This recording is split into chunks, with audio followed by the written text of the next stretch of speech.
France Bleu Héros Matin. Mais ce matin, nous sommes avec l'invité de France Bleu Héros, Guillaume Rouland.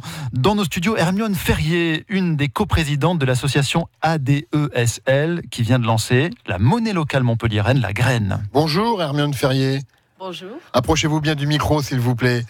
Pourquoi une monnaie locale à Montpellier? L'euro va si mal que ça? Alors, je ne suis pas une politique, donc je ne me permettrai pas de répondre par oui ou non à cette question directe. Mais par contre, ce qui est sûr, c'est que l'euro nous échappe. On n'est pas du tout, on ne sait pas, on ne maîtrise pas sa circulation. Donc, une monnaie locale complémentaire citoyenne est un moyen de se réapproprier une partie de l'économie, en tout cas de l'économie réelle. Vous allez nous expliquer ça. Les monnaies locales existent un peu partout, dans de grandes villes de France. Ça a mis du temps à Montpellier à se mettre en place quand même. Plus de temps qu'ailleurs. C'est vrai, peut-être parce qu'il y avait des exigences fortes au départ. En l'occurrence, j'ai pas toutes les réponses non plus à la durée de gestation, dans la mesure où je suis dans la nouvelle équipe depuis 1 an et demi et qu'on a repris le flambeau pour que qu'elle advienne. Alors on dira plus maintenant t'as pas 100 balles, on dira t'as pas une graine, c'est ça? Oui, c'est ça. Puisque c'est la graine, cette monnaie locale. C'est la graine. Ouais. Tout Pourquoi à la fait. graine, en deux mots, pourquoi la graine? C'est un terme qui a été choisi aussi par la première équipe, oui. Et qui convient assez bien au niveau symbolique, dans la mesure où si on veut avancer vers quelque chose d'une meilleure qualité de vie au niveau environnemental, au niveau sociétal, une graine, on la plante, elle pousse, elle nous amène de l'espoir vers le futur. Et l'idée, c'est de faire pousser quoi là, avec cette monnaie locale, donc du coup? Une économie plus juste et plus correcte avec les enjeux actuels.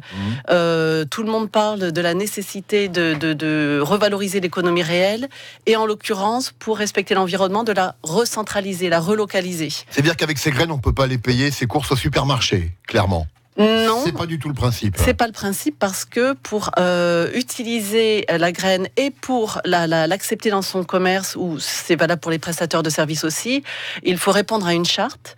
Et notre charte est quand même un petit peu exigeante concernant les orientations au niveau éthique, environnemental. Alors justement, cette charte, elle est respectée, j'imagine, par les... Alors c'est ça, c'est 40 prestataires, 40 commerçants qui acceptent ces graines pour le moment? Pour l'instant, une quarantaine. Il y en a plusieurs. Vous avez trié sur le volet? Oui, enfin, disons qu'on a accepté, parce que généralement, les gens qui proposent d'accepter cette monnaie locale, ils ont déjà une idée sur sa nécessité et ce vers quoi ils veulent aller. Donc, il y en a une quarantaine actuellement, il y en a d'autres qui sont en cours de validation, entre guillemets, parce qu'en fait, nous avons une commission qui, par principe, valide les dossiers pour être sûr que nous sommes bien en accord avec la charte de l'association. Et alors, la charte, c'est quoi? C'est une économie solidaire, vertueuse, comme on dit aujourd'hui, qui favorise les circuits courts?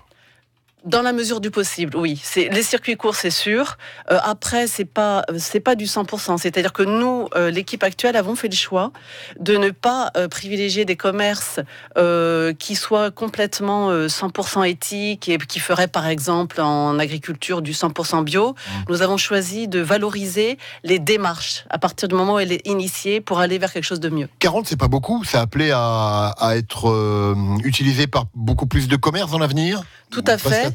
Tout à fait. Et si, d'ailleurs, une des raisons pour laquelle la première équipe n'a pas mis en place aussi rapidement la monnaie par rapport à d'autres villes, en effet, c'est parce qu'ils souhaitaient qu'il y ait à minima une centaine de prestataires de biens et services au départ.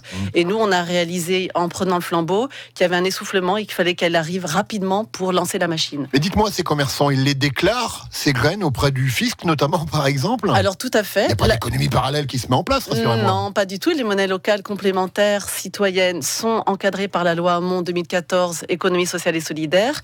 Et entre autres, une des obligations, c'est que la graine ou une unité de monnaie locale soit équivalente à 1 euro et toute la comptabilité est déclarée en euros. Vous en avez amené avec vous, là? Oui. On est à la radio, mais maintenant nos invités sont filmés. Sur France Bleu Héros, montrez un billet, voilà. Vous en montre un, approchez-le sympa. bien de la caméra, inclinez-le un petit peu qu'on voit bien. Voilà, je vous invite à aller ensuite, d'ici une demi-heure, sur notre site francebleu.fr ou sur les réseaux sociaux. Merci Hermione Ferrier, je crois qu'on l'a bien vu. Un petit oiseau, voilà. Et si on veut se procurer, joli joli oiseau. Si on veut se procurer des graines, on fait comment? Ça coûte un peu de sous ou pas? Non, alors ça coûte non, puisque vous allez dépenser, c'est équivalent à 1 euro, donc vous allez changer 10 graines pour 10 euros par exemple. Oui. Et actuellement, le comptoir de change est au Faubourg, c'est un local à côté de l'arrêt de tram Le Corum, Oui. un local partagé, associatif. Donc on est tous les jours de 5 à 7 le soir, sauf le mardi en semaine, sauf le mardi entre midi et 2. Et on aura évidemment à disposition la liste des prestataires, des commerçants chez qui on peut utiliser cette monnaie locale. Alors on a un site qui est lagraine34.org sur lequel il y a tout ça, y compris toutes les informations, y compris une carte. Et je précise aussi qu'il y a des prestataires qui, aux 4 coins de Montpellier, qui vont faire comptoir de change. Merci Hermione Ferrier, une des coprésidentes de l'association Alternative pour un développement économique, social et local, et longue vie à la graine donc. Merci. Merci. Voilà, prenez-en de la graine. Retrouvez cette interview sur francebleu.fr avec donc la vidéo et l'image de ces nouveaux billets.